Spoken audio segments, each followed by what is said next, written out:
Everything has a history, and one of the most popular holidays in Western culture, Halloween, is no exception. But how do we get from scaring spirits to trick-or-treating? Let's find out. Have you seen this symbol before? Do you know who are the Druids? Does that ring a bell? Yes, these were the ancient civilization of the Celts.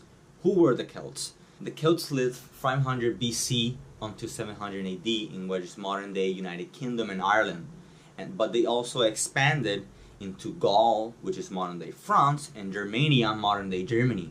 And depending on the region where you will go, they adored different gods and goddesses. But they all had one thing in common, that they venerated and surrendered themselves to nature.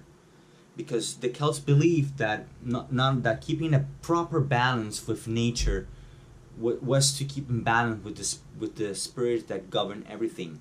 Similar to the native Indians, that they believe in this great spirit, the Celts believed that nature was the visible manifestation of the absolute, and keeping a proper balance with nature was to live a very spiritual life.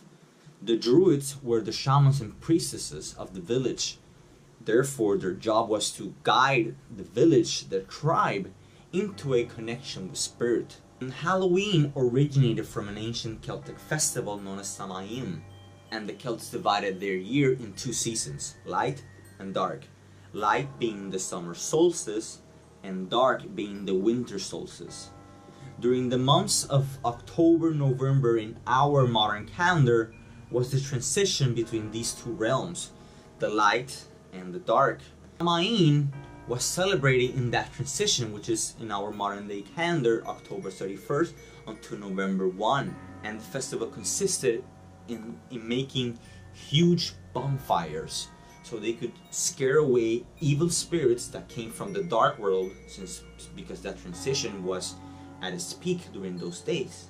But at the same time guiding the spirits of the dead into the afterlife. Although the Celtics believe in reincarnation, they still needed to go to the afterlife before returning again here on Earth. The Druids, being the priestesses and the shamans of the village, they were the ones in charge of scaring away the evil spirits, but at the same time guiding the other spirits into the afterlife.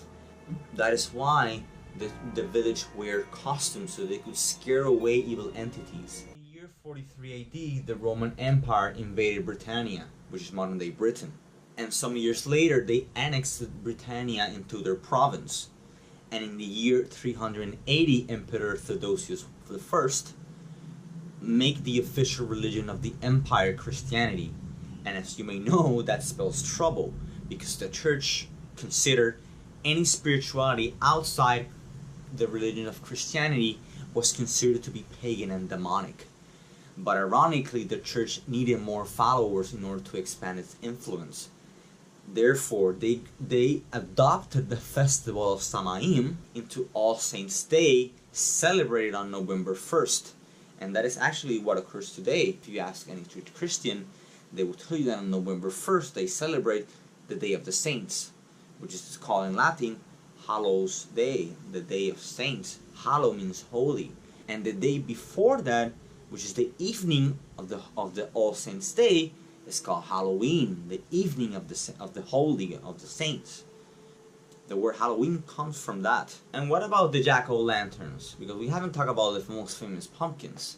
Pumpkins did not grow in Ireland nor in the United Kingdom. They used turnips instead. However, in the 19th century, when Irish immigrants came to the United States, they exchanged turnips for pumpkins because pumpkins were bigger and they could do better carvings. But the purpose of the pumpkins, of the jack-o'-lanterns, was also to scare evil entities, to push them away. Because remember, the transition between the light and dark, this twilight, was during those days in our modern calendar. And kids and adults also wear costumes in order to keep the ancient Celtic tradition alive. They will go house to house asking for trick or treat, which means treat for food or money. Trick was to do a mischievous thing to your house. And today, Halloween, although it's very commercialized, is still a very fun way to celebrate the supernatural. Whether it's watching a whole marathon of scary movies or trick-or-treating with your friends and families, it all had to do with how the Celts scared away evil spirits. Whether this was true or not, well, it's up to you to decide. Alright, I hope that you have learned the history of Halloween in this short video. Remember to like and subscribe if you haven't already, and I will see you in 2 weeks to discuss the creative fire. Alright? So I will see you in 2 weeks, and have a good one. And remember, don't put drugs in your Halloween candy. Goodbye, have a good one.